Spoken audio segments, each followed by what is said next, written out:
மனு வர்க்கத்துக்கு தேவையான கிருபையுள்ள கடவுளை நம்ம பார்த்துட்டு வந்துட்டு இருக்கோம். பைபிளில் தான் அந்த கிருபையுள்ள கடவுள் அழகா தன்னை வெளிப்படுத்தியிருக்காரு அப்படின்னு நான் ஆதிகாமத்தில் ஆரம்பித்து படிப்படியாக ஒவ்வொருத்தருடைய வாழ்க்கையும் கடவுள் எப்படி தான் கிருபையுள்ளவர் அப்படி காண்பிச்சாருங்கிறத நான் காமிச்சு வந்தேன். பார்க்காதவங்க பார்த்துட்டு வந்து பாருங்கள், உங்களுக்கு நல்லா புரியும். டிஸ்கிரிப்ஷனில் லிங்க் எல்லாமே வச்சுருக்கிறேன். இந்த கிருபையுள்ள கடவுள் எவ்வளோ கிருபையுள்ளவர்னா நம்ம கற்பனைக்கும் எட்டாத அளவுக்கு கிருபையுள்ளவர். கிருபை அப்படின்னாலே நான் சொல்லியிருந்தேன், தகுதி இல்லாதவனுக்கு கடவுள் கொடுக்குற அன்பு பரிசு ஈவு அப்படின்னு சொல்லுவாங்க. ஒருத்தனுக்கு எந்த தகுதியுமே கிடையாது, ஆனால் அவன் வாழ்க்கை நல்லா இருக்கணும், அவன் 4 பேருக்கு நல்லா பிரயோஜனமாக இருக்கணும் அப்படின்னு ஒருத்தர் செய்கிற உதவி. சிம்பிளாக சொல்லணும்னா அப்படிதான் யோசேப்பினுடைய சகோதரோட வாழ்க்கை நடந்துச்சு. யார் இந்த யோசேப்னா? யாக்கோபு. போன வீட்டில் யாக்கோப் பற்றி பேசணும். அந்த யாக்கோப்புடைய மகன்தான் யோசேப்பு. இந்த யோசேப் வாழ்க்கை பார்த்தீங்கன்னா ரொம்ப பிரச்சனை நடந்துச்சு. அவன் தன்னுடைய 17வது வயசில் தன்னுடைய சகோதரர்கள் 11 பேர்னால அந்நிய நாட்டில் விற்கப்பட்டான், கொலை செய்யறதுக்கு முயற்சி பண்ணப்பட்டான். தன்னுடைய 17வது வயசில் தன்னுடைய சகோதரர்கள் 11 பேரால் கொலை முயற்சி செய்யப்பட்டான். அதுக்கப்புறம் அவங்களே கூடி பேசி அவனை கொல்றதுனால நமக்கு என்ன பிரயோஜனம் இருக்குது, அவனை வித்துடலாம் அப்படின்னு சொல்லி அந்த சொந்த சகோதரர்கள் 11 பேர் அவனை அந்த காலத்தில் இருந்த வழக்கத்தின்படி பக்கத்து நாட்டில் அவனை அடிமையாக வித்துட்டாங்க. சின்ன பையனை 17-18 வயசு தான் இருக்கும் அந்த டைமில். அவனுடைய வாழ்க்கையில் கடவுள் கிருபையை காமிச்சார். அதாவது அப்படி அடிமையாக போன அவன் வாழ்க்கையில் மேன்மேலும் மேன்மை அடைஞ்சான், உயர்வடைஞ்சான். எந்த நாட்டுக்கு அடிமையாக போனானோ ஒரு கட்டத்தில் அந்த நாட்டுக்கே அவன் ராஜாவுக்கு அடுத்த ஸ்தானத்தில் வரும்படிக்கு கடவுள் அவனை உயர்த்தினார். ரீசன் ஒன்றே ஒன்று தான், அவன் உண்மை தெய்வத்தை நம்பினான். அவனே சொல்கிறான், பின்னாட்களில் அவன் சகோதரர்கள் அவன் பார்க்க வேண்டிய சூழ்நிலை ஏற்படுது. அவங்கள பார்த்து சொல்லும்போது சொல்கிறான், நீங்கள் எனக்கு தீமை செய்ய நினச்சிங்க, ஆனால் கடவுள் நன்மையாக முடிய பண்ணினார் அப்படின்னு சொல்கிறான். எப்படிப்பட்ட வார்த்தை! ஆனால் நான் கிருபையை இந்த இடத்துல இந்த யோசேப்பை காட்டிலும் இந்த யோசேப்பை கொலை பண்ண முயற்சி பண்ண 11 பேர் இருக்காங்கல்ல அவன் சகோதரர்கள், அவங்ககிட்ட தான் அதிகமாக பார்க்க முடியுது என்னால். எப்படி தெரியுமா? நீங்கள் யோசேப்புடைய கதையெல்லாம் ஆதிகாமத்தில் கடைசி 40 அதிகாரத்துக்கு மேலே படித்து பார்த்தீங்கன்னா தெளிவாக இருக்கும். அதிலலாம் நிறைய சம்பவங்கள் நடக்குது. ஒவ்வொரு சம்பவமாக சொல்லணும்னா அதுவே பெரிய இதாக போகும். ஆனால் நீங்கள் போய் படித்து பாருங்கள், ஆதிகாமத்தில் கடைசி ரொம்ப இன்ட்ரெஸ்டிங்கான ஸ்டோரிஸாக இருக்கும் யோசேப்புடைய கதை. வாழ்க்கையில் நடந்த ஒவ்வொரு சம்பவமே ரொம்ப இன்ட்ரெஸ்டாக இருக்கும். அடிமையாக போன அந்த யோசேப்பு ஒரு வீட்டில் அந்த நாட்டில் வேலை பார்க்கறான். அந்த வீட்டில் அவனை அதிகாரியாக மாற்றுறாங்க. ஏன்னா அந்த அளவுக்கு நல்ல ஞானமாக வேலை செய்கிறான், கடவுள் உதவி செய்கிறாரு. அந்த இடத்துல அவனுக்கு ஒரு பிரச்சனை வருது, தூக்கி ஜெயிலில் போடுறாங்க. ஜெயிலையுமே ஃபர்ஸ்ட் ஆளாக வந்துடுறான். ஜெயிலில் அந்த ஜெயிலருக்கு ஹஸ்பண்டாக மாறிடுறான். எங்கே போனாலும் ஒரு பிரச்சனை வருது, ஆனால் அந்த பிரச்சனைக்கு அப்புறம் அவனுக்கு ஒரு உயர்வு வருது. இப்படியே வாழ்க்கையில் உயர்ந்து கடைசி ராஜாவுக்கு அடுத்த நிலையில் உயர்ந்து நிற்கிறான். அந்த டைமில் எந்த சகோதரர்கள் அவனை விற்றாங்களோ அதே சகோதரர்கள் அவன் முன்னாடி வணங்கி நிற்கிறாங்க. அவன் வளர்ந்ததுனால யாரும் அடையாளம் தெரியல. ராஜாங்களுக்கு உதவி செய்யுங்கன்னு அவன் முன்னாடியே உதவிக்காக தலை வணங்கி நிற்கிற சூழ்நிலை ஏற்பட்டுச்சு. தப்பு செஞ்சோம்னா கண்டிப்பாக தண்டனை உண்டு. இவன் 17 வயசு இருக்கும்போது இந்த யோசேப்பை இவங்க கொலை பண்ணதுக்கு வித்து போடுறதுக்கு முக்கியமான காரணம் என்னன்னா, அந்த வயசுலேயே அவனுக்கு ஒரு சொப்பனம் வந்துருந்துச்சு. ஒரு கட்டத்தில் நீங்கள் எல்லாருமே என்னை சுற்றி வணங்கி நிற்பீங்க அப்படின்னு சொப்பனம், கடவுள் கொடுத்த தரிசனம் இருந்துச்சு. அதை அவன் சொன்ன உடனே அது பொறுக்காம தான் அவனை பண்ணாங்க. ஆனால் கடவுள் கொடுத்த தரிசனம் அப்படியே நிறைவேறிச்சு, மறக்கக்கூடாது. அப்போது கடவுள் தரிசனம் என்னைக்கும் நிறைவேறி முடியும். அதுக்கு யோசேப்பு செஞ்ச ஒரே காரியம், கடவுளை முழுமையாக நம்பினான். தன்னுடைய வாழ்க்கையில் எல்லா ஏற்ற தாழ்வுகளையும் கடவுளை நம்பினான். அதான் வாழ்க்கையை மேன்மைப்படுத்துது.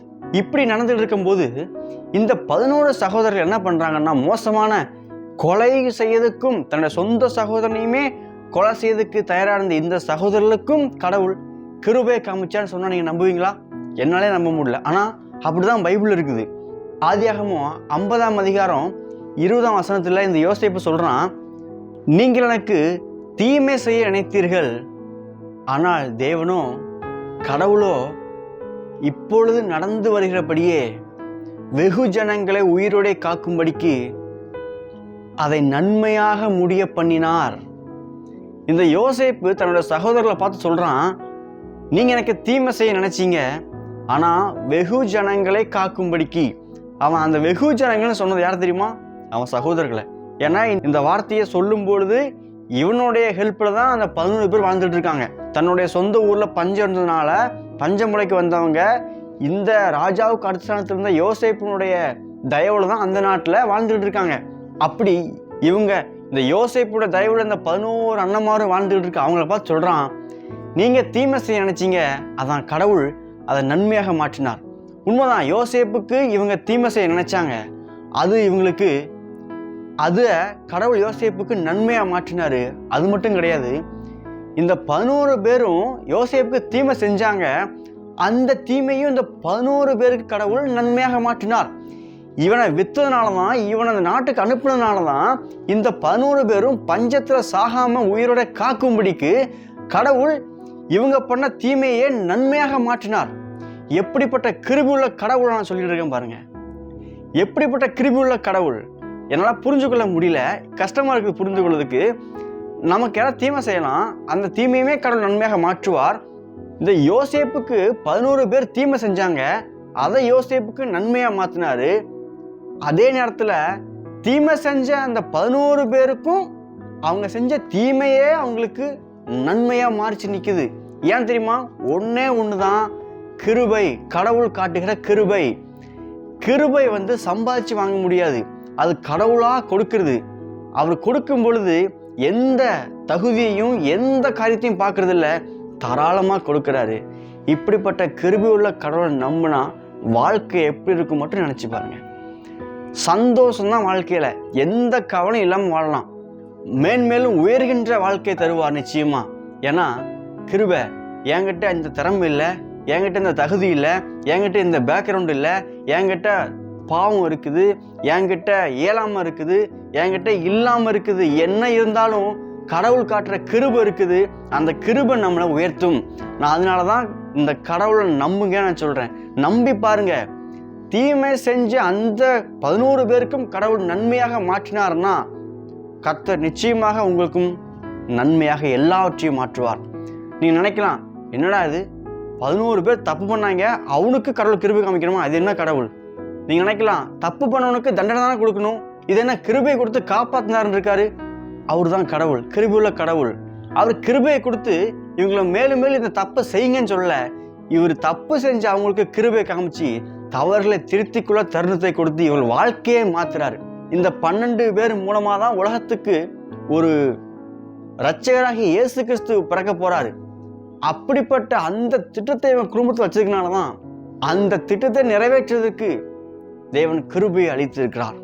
உங்களை கொண்டு தேவன் செய்ய நினைத்த திட்டத்தை செய்து முடிக்க கடவுள் இப்பொழுதும் கிருபை கொடுக்கிறார். அதுக்கு தகுதி தேவையில்லை, தாளந்து தேவையில்லை, எந்த விதமான உங்களுடைய முயற்சியும் தேவையில்லை. நீங்க இருக்கிற வண்ணமாகவே கடவுளை விசுவாசியுங்க, உண்மை கடவுளை ஏற்றுக்கொள்ளுங்க. கிருபையை கொடுத்து உங்களுக்கு குறித்த தேவனுடைய திட்டத்தை அவர் நிறைவேற்றுவார். ஒத்துழைச்சா போதும். இந்த கிருபையை புரிந்து கொள்ளணும்னா அதுக்கு மனுஷ மூளை பத்தாது, கடவுளுடைய கிருபை தான் வேணும் அவருடைய கிருபையை புரிந்து கொள்வதற்கு. பாய்.